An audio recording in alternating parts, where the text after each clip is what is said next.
Hello YouTube and welcome back my digital mutants. My name is Delmico L. Cunningham, better known as Dr. Media.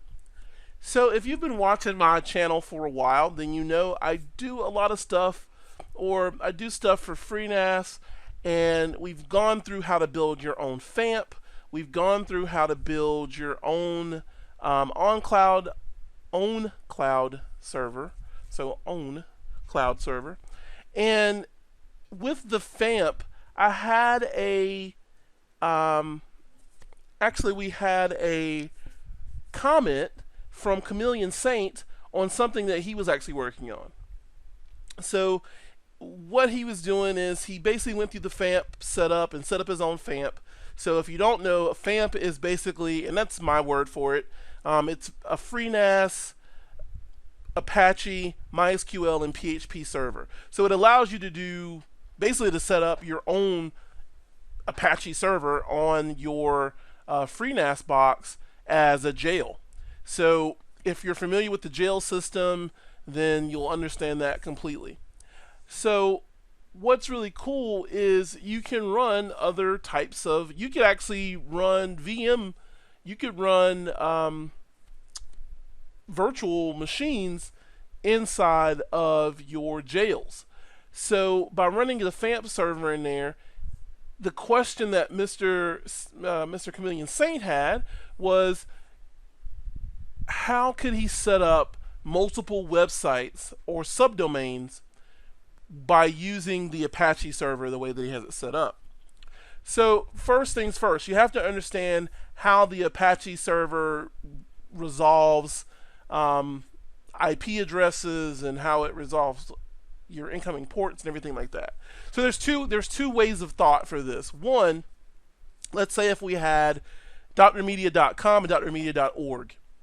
So for those two, in an Apache server, whatever that machine is, you could have two NIC cards. So you have two Ethernet cards, and one card is going to be, let's say, 10.1.10.11, and the other one will be 10.1.10.12. So drmedia.com is going to be .11 and drmedia.org is going to be .12. So with those two, if you're doing it IP based, you would have a NIC card for every incoming IP, and then you would set that NIC card to have that IP address. So you would set NIC card 1 to, like we said, 10.1.10.11 and the other one to .12. Now Freenas kind of works in the same way if you really think about it. The way that Freenas works, if we come in here, and I'm just going to log into my Freenas. If you think about this, Freenas does kind of work in a similar way.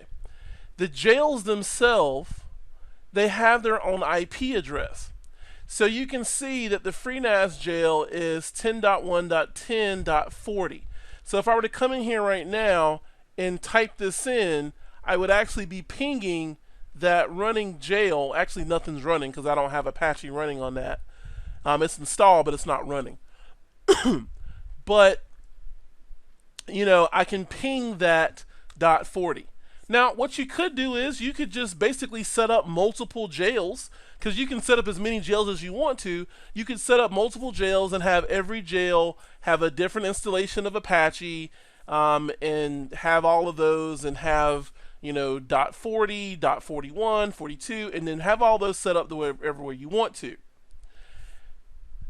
That's really cumbersome, because then you have to go and you have to update Apache on everything, make sure Apache's running right on all those installations of your jails. If you're doing it for maybe 4 or 5 different little microsites, maybe it wouldn't be so bad. But there is another way that Apache lets you work. If you look right here, we're looking at right now, this is the official documentation for Apache server. So this is the official 2.4 setup for virtual host. Now you can see right here with this virtual host file, or this section for virtual host, this is all contained inside of the httpd.config file for Apache. So when we look in that file, we will actually find that. So let's actually go here to our server, and I'm already sitting inside of that server at root. So of course you're going to need to know some command lines to be able to get to this jail. So if you need to get to your jail and do all that stuff like that, just some tidy commands. You can basically get to your jail by hitting JLS, but you have to do that when you first log into your server. So actually, let's do this over again because I'm already logged in. So let's actually go back in here. So right now you can see that I am at the root level of my Freenas box. So this is actually talking directly to the Freenas box itself. So if I do in here and do JLS, you can see it gives me a list of the running jails. And if I do JExecute and then type in the number of the jail, I'll jump to that jail. So you can see now I'm at the root of the free web jail, which is the one that I set up with the brand new Apache server. So I'm going to do a ls and do a list.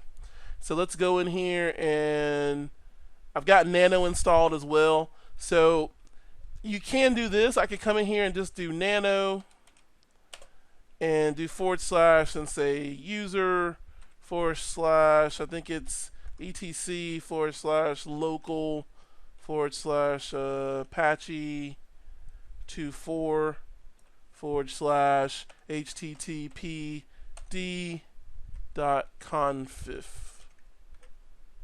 And no, that's not the right place. So let's actually just go through our folders. So I'm gonna change directory into user, and then let's do a list, and let's change directory into local, and change directory into etc, and then let's list again. Oh yeah, there's my Apache folder. So now I can go here and say change directory into Apache 24, and let's list again. So you can see in here, right here is my httpd.conf file. So that's the Apache configuration file. So I'm just going to say nano httpd. So you can see now I'm actually inside of my config file. So there are 500 and something odd lines in here. So I'm just gonna use my down arrow and just go through all these. So those are all the modules that are loaded. So you make sure we didn't blow past our vhost. So I can see right now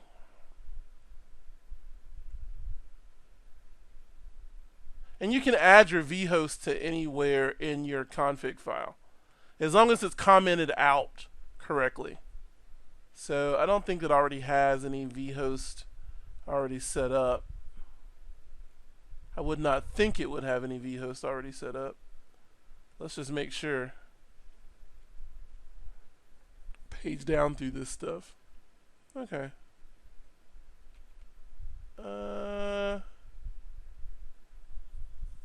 Yeah, so we don't have any virtual host already set up.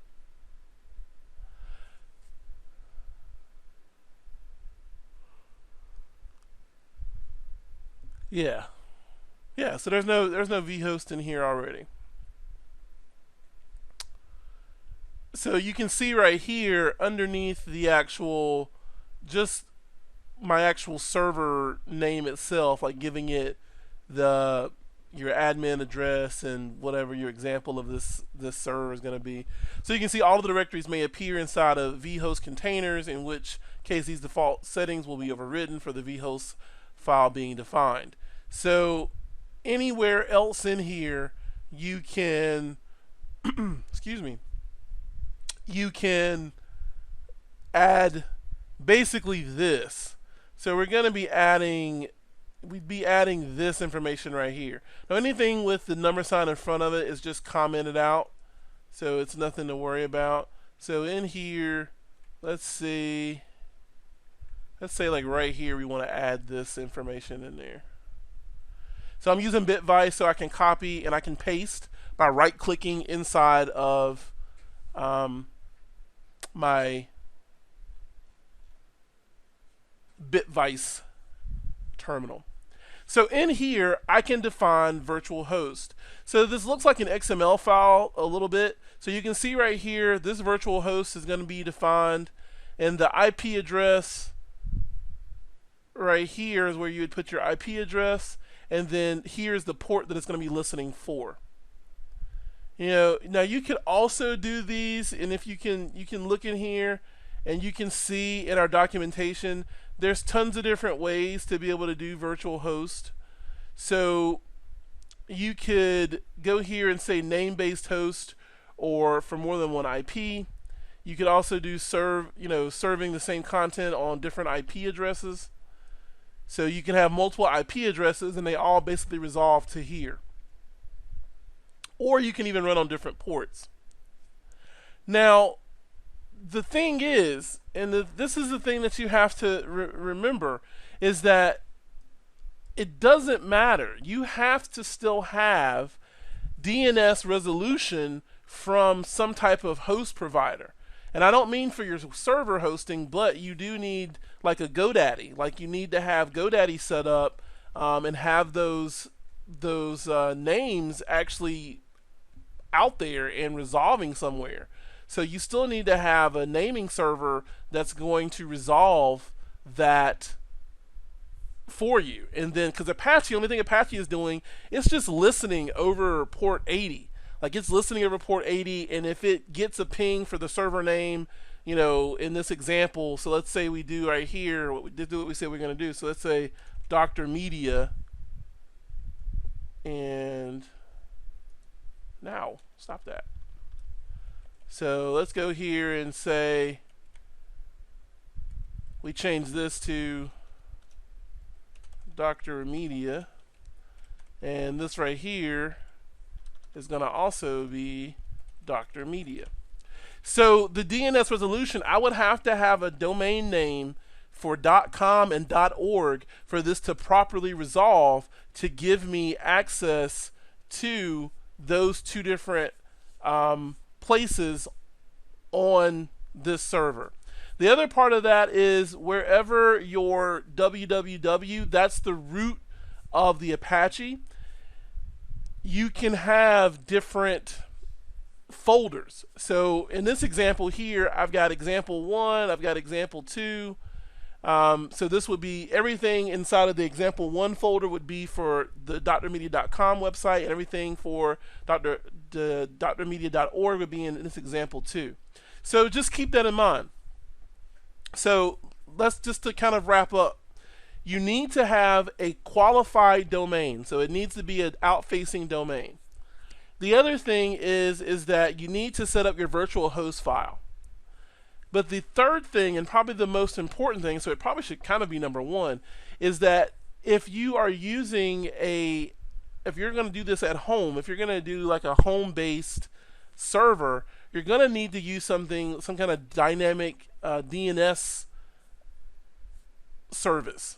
Whether it's duck DNS or dynamic DNS or whatever one you choose, you need some kind of DNS host to be able to resolve to your IP address for your home computer, and then you can go in here and set up different kind of internal in-facing stuff. So you got to have a little bit of knowledge of how to be able to set up your router, and also how to do IP forwarding. So you could forward. So if you got, basically you get on an outbound network, you get a hit over port 80, and internally you want that to go to port 87, and it's going to hit a certain IP address. So you need to be able to set up forwarding rules and things like that too. So it's easy to do, but it takes a while to get it in practice. The other thing that you could do, and you look at this as well, if you're going to do just a simple amount of websites that you're going to do this way, you could honestly just set up additional jails and have Apache run in those individual jails.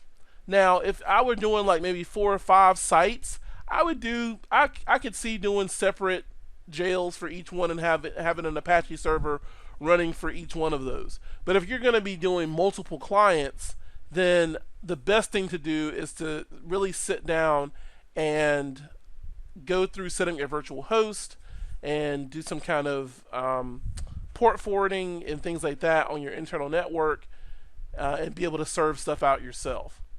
I hope this has been a helpful video. If it has, and you want to see more videos like this, and you want to see more answers to your comments, then leave a comment, subscribe, hit that subscribe button down there, and help support what we're doing here on the Phoenix Inception network of different channels that we're starting up. Part of the thing and part of the reason that I have been incognito for the last couple of months is we have been doing some really intense product reviews. So we've got a couple of products in that we have done some reviews for. First one that we're going to be actually looking at is going to be the Lenovo Mix 700, which is a great kind of ultrabook. And one thing that I have liked about YouTube and the tech reviewers is that they do reviews of new hardware. But one of my issues is that I basically just get a first opinion how it was. I want more in-depth, because if I'm going to be making a buying decision, I want to know, how was this thing for daily use? Am I using this daily? Has someone used it for maybe 2 months? Like, I think 2 to 3 months is a good amount of time to be able to get in something. So we're going to do those quick kind of, in the first month reviews, but then we're also going to go in depth with our reviews here for Dr. Media by doing a follow-up 2 month after using the device. Now, the other thing about it is these devices that I'm not getting devices from companies. So part of what I'm doing now is I'm setting up a Patreon, and hopefully you will subscribe to the channel here to Dr. Media, and then also be able to donate on the Patreon, because all the devices that I'm purchasing, I'm buying them myself. So I'm not getting them from companies, because that's the other thing too, is that I want to be able to give it an unbiased review, because even if you're getting product from somebody and they're saying review it fairly, I think that there's still a sort of underlying obligation that you want to give them the best light review that you can, but also be fair to the community. By buying things on my own, and I've paid for them, then I'm giving you my review as a professional, but also as a consumer. So anyway, until next time, guys, hope you enjoyed this, and I hope to see you back here on the Phoenix Inception Dr. Media channel. And as we said before, hit that like button if you liked it. If you didn't, then to hit that other button. But also subscribe right here, and stay tuned to Dr. Media. Catch you next time.